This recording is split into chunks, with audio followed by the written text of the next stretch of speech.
जनाब आबिद अली साहब और social democratic party of India के जिला अध्यक्ष यूसुफ पटेल साहब और मेरे नौजवान साथी और नगर सेवक जफर साहब और बाकी मेरे बुजुर्ग नौजवान साथियों, अस्सलाम वालेकुम।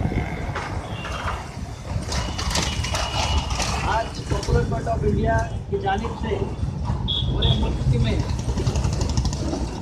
जो कट्टरवाद एक मखसूस तबके की तरफ से एक मखसूस सोच के जरिए से हिंदुस्तान में बरपा जा रहा है, उसके खिलाफ पॉपुलर फ्रंट ऑफ इंडिया ने जो कदम उठाया है उस कदम को मैं सपोर्ट करता हूँ और उनको जो है इसकी मुबारकबाद भी देता हूँ। पॉपुलर फ्रंट ऑफ इंडिया का किसी मकाम, किसी इलाके और किसी शहर में आना ये इस बात की दलील है कि वो उस शहर और उस मकाम के लोगों को जिंदा करने की तहरीक चलाएगा। पॉपुलर फ्रंट का यहाँ मौजूद होना औरंगाबाद में जो इस बात की दलील है कि आने वाले वक्त में हर छोटी बड़ी तंजीम, हर छोटा बड़ा दानिश्वर तबका वो मुतारिक हो जाएगा। ये पॉपुलर फ्रंट ऑफ इंडिया एक तो तासीर रखता है और ये आज का जो ये धरना है, आज का जो प्रोटेस्ट है, ये इस बात की दलील है। मेरे भाइयों, हिंदुस्तान के अंदर हम लोग बार बार सुनते हैं कि हिंदुस्तान की आज़ादी के लिए इस मुल्क के दलित, आदिवासी और मुसलमानों ने अपने जानों की आहुति दी, इस मुल्क के लिए अपना सब कुछ कुर्बान कर दिया। लेकिन आज़ादी के 70 साल के बाद भी इस मुल्क के दलित, आदिवासी और मुसलमानों को उनका संवैधानिक अधिकार, उनका दस्तूरी हक अब तक नहीं मिला, बल्कि हक तो मिलना दूर की बात है, इन तबके के ऊपर मुसलसल जुल्म जातियां बढ़ती जा रही। लेकिन वो लोग जिन्होंने आज़ादी की जंग के अंदर शरीक नहीं हुए, बल्कि अंग्रेजों को यकीन दिलाया कि हम आज़ादी के जंग में शरीक नहीं है, बल्कि कहने से जो है उनको जो है भरोसा नहीं हुआ, इत्मीनान नहीं हुआ, तो इन गद्दारों ने लिखकर अंग्रेजों को इस बात का सबूत दिया कि हम आज़ादी की जंग में हमारी कोई हिस्सेदारी नहीं है, हम आज़ादी की जंग से पीछे हैं। ऐसे मक्कार और गद्दार लोग आज मुल्क के इख्तियार पे काबिल हैं। इस मुल्क के अंदर नफरत की जो लहर आज हमको दिखाई दे रही है, जिसकी बुनियाद पर मुल्क जो है नफरत की आग में झुलस रहा है, उस नफरत को पैदा करने वाला ये विनायक दामोदर सावरकर ये सबसे बड़ा गद्दार है।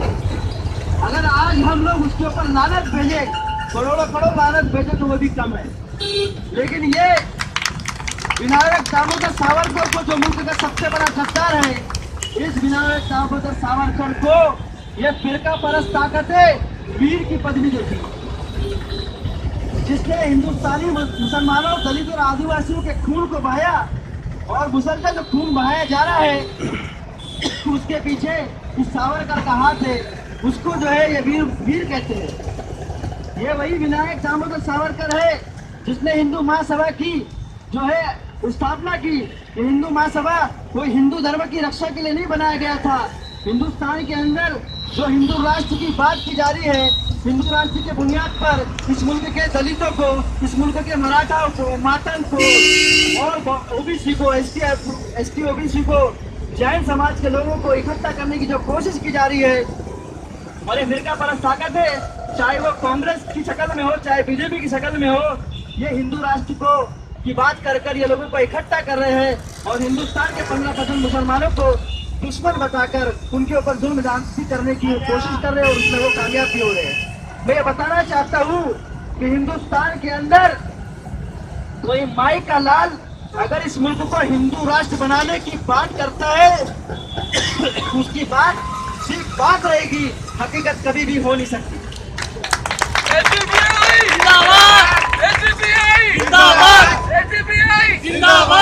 हकीकत कभी हो नहीं सकती, क्योंकि इस मुल्क के अंदर अगर कोई बात चलेगी, इस मुल्क के अंदर अगर हुकूमत किसी के जरिए से चलेगी तो वह दस्तूर के दायरे में चलेगी और दस्तूर के मुताबिक चलेगी। इस मुल्क के अंदर हुकूमत जो मनुस्मृति के नाम पे नहीं चलेगी। ये मनुस्मृति क्या है? ये मनुस्मृति जिसके इस्तेमाल कर वो ग्रंथ के इस्तेमाल कर हजारों साल से इस मुल्क के दलितों पर इन ब्राह्मणवादी लोगों ने जो है जुल्म जाती की, ये फिर से वही मनुस्मृति को लागू करना चाहते हैं। जो डॉक्टर बाबा साहब आम्बेडकर ने और महात्मा ज्योतिराव फुले ने और जितने समाज सेवक है, जिन्होंने दलितों को इस जुल्म के दलदल से बाहर निकालने की कोशिश की और इस मुल्क को आजाद कराया और एक सपना देखा था कि इस मुल्क के अंदर तमाम बाशिंदों को एक जैसा हक और इंसाफ मिलेगा, लेकिन आज वो दलितों के ऊपर जो अत्याचार हजारों साल से हो रहा है, वो अत्याचार आज भी मुसलसल है। जब मुल्क जो है अखलाक की मौत का मातम मना रही थी, उसी वक्त एक 90 साल के दलित को जो है 90 साल के दलित को मंदिर की सीढ़ियां चढ़ने के इल्जाम में उसको जिंदा जलाया गया। ये वही ब्राह्मणवादी लोग हैं। ये मुल्क कभी भी हिंदू राष्ट्र बन नहीं सकता। इस मुल्क के अंदर 12 मज़हब के लोग रहते हैं और पूरी दुनिया के अंदर 12 मज़हब के लोग रहते हैं। ये 12 मज़हब के लोग कभी भी इस मुल्क पर हिंदू राष्ट्र बनने नहीं चाहेंगे। फिर ये हिंदू राष्ट्र की बात को क्यों बुलंद किया जाता है? अगर ये संघ परिवार हिंदू राष्ट्र की बात करती है तो फिर दलितों पे अत्याचार क्यों है, फिर मराठों पे अत्याचार क्यों है, फिर मातमों पे अत्याचार क्यों है, फिर लिंगायत पे अत्याचार क्यों है? ये अत्याचार इसलिए है कि इनको हिंदू राष्ट्र नहीं बनाना है, इनको ब्राह्मणिस्तान बनाना है। क्या बनाना है? ब्राह्मणिस्तान बनाना है, जहां पर ये 2% ब्राह्मण जो मुल्क के अंदर 25% इक्तदार के अंदर है, हर महकमे में हर जगह पे आला मकामत पे ये लोग है। ये 2% ब्राह्मण अपनी ब्राह्मण इसको जो है ब्राह्मणवादी विचारधारा, मनुवादी विचारधारा को लागू करके इस मुल्क को ब्राह्मणिस्तान बनाना चाहते हैं। और मेहनत करे, अपने विचारों को, अपने नजरिए को बदले, अपनी सोच को बदले, तो इस मुल्क के अंदर एक बड़ा इनकलाब आ सकता है।